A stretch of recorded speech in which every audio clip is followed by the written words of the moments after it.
Hi everybody, I felt like today we needed a little bit of Christmas, so I'm reading a Christmas story. A Very Quacky Christmas by Frances Watts and Ann James. Samantha Duck was getting ready for Christmas. This is kind of hard to put the whole thing in here. So there's the picture.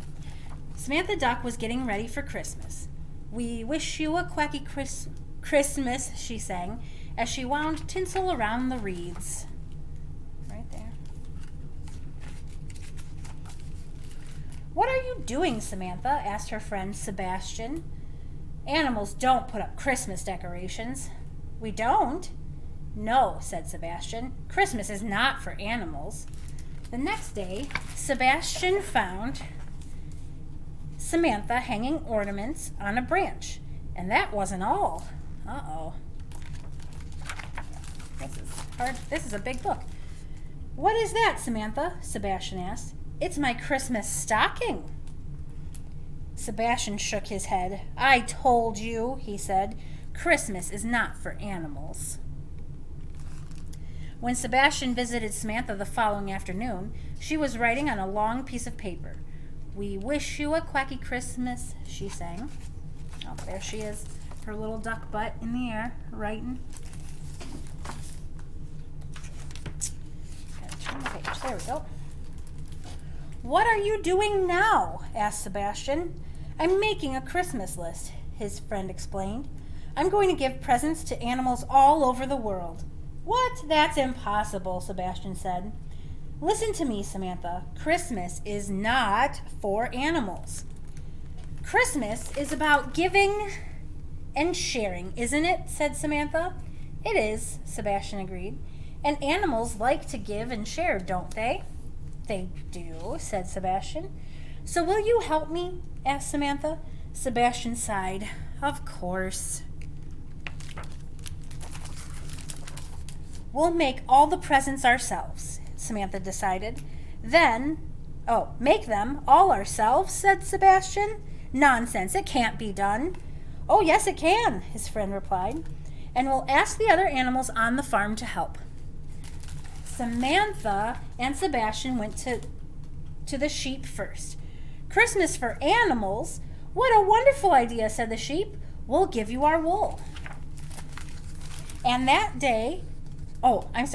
that day and into the night, Samantha and Sebastian knitted the wools into socks with spots and scarves with stripes and hats with pom-poms on top. "We wish you a quacky Christmas," Samantha sang as their needles clicked. There she is. The two friends went to the hens next. "It's about time animals celebrated Christmas," said the hens. "We'll give you our eggs." Oh, I wonder what they're going to do with the eggs. If I can turn the page. All that day and late into the night, Samantha and Sebastian used the eggs to bake cupcakes. "We wish you a quacky Christmas," Samantha sang as they iced the cupcakes in red and green. They went to the cows last. "Giving is what animals do best," said the cows. "We'll give you the daisies in our field." Oh, there's the cows.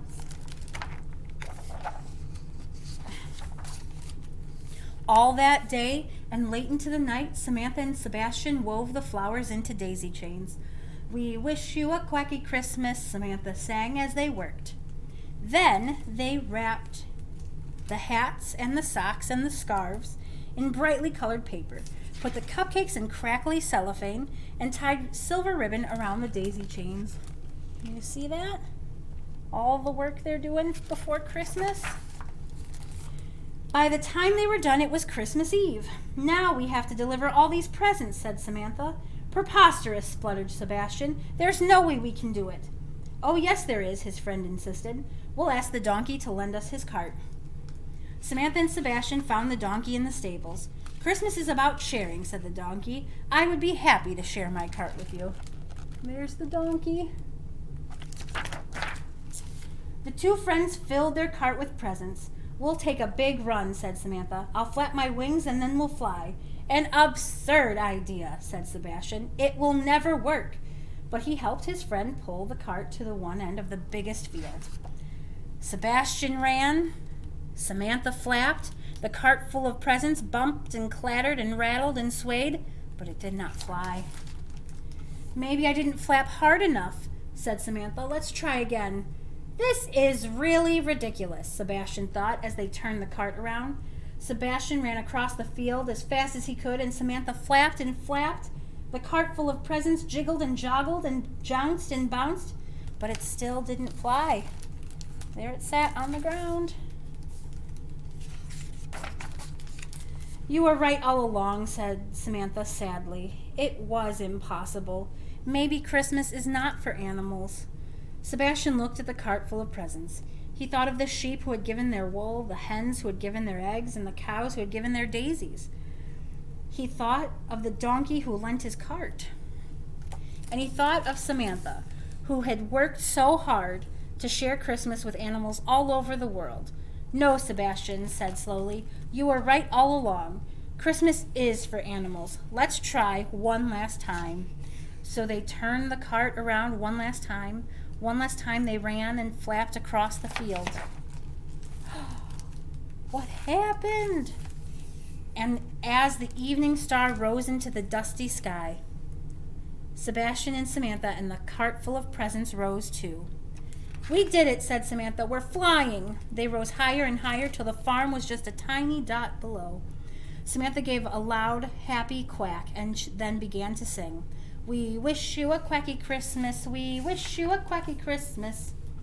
On Christmas morning, animals all over the world woke up to find a special surprise. Check out that snake. That's so silly.